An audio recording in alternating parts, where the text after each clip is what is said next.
if you can believe it or not, there's still some people in 2020 who don't have email.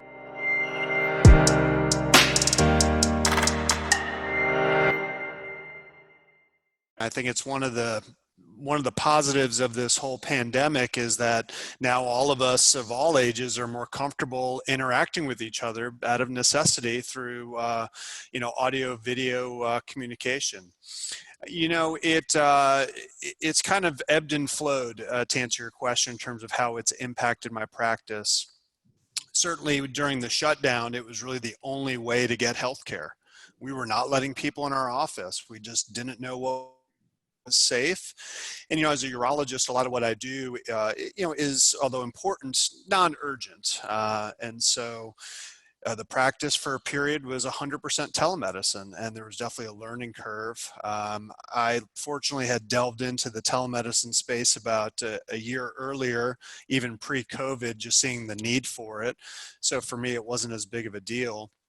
But I think it gave patients the taste of how you can still get high quality care from the comfort of your home without being in the same room. Right.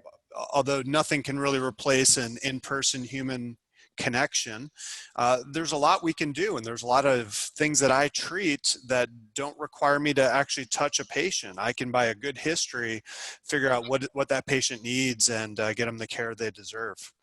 That's good to hear. So I'm curious, did you see that expected exponential rise in telehealth patients once COVID kicked in? Were people receptive to this new platform, especially when it's something sensitive like urology?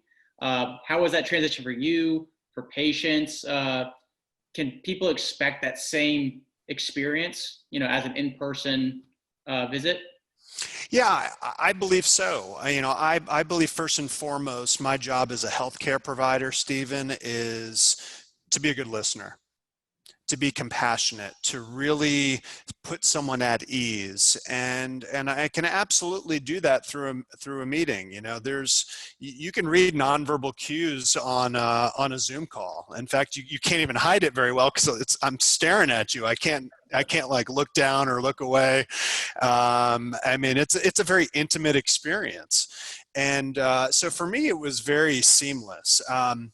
Certainly for some patients, especially some of the older folks, yeah, there's some skepticism, like, oh, what are you going to do? How are you going to take a scope and look at my bladder from home? Well, right, I can't do procedures remotely, although we're working on that.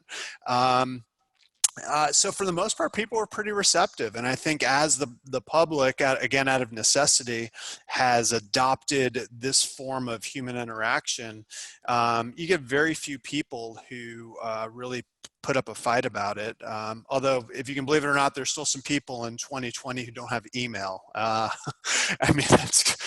To any of us here sitting here, that's unbelievable. Right. But I have some patients who don't have email, don't have a cell phone. So you're always going to have barriers in very rural areas with older populations. But if you look at the adoption of even Facebook, 50% of people over the age of 65 are on Facebook. I think it's the quickest rising demographic is women over 65. So I think that the barriers have been lessened, and again, is one of the benefits of this pandemic.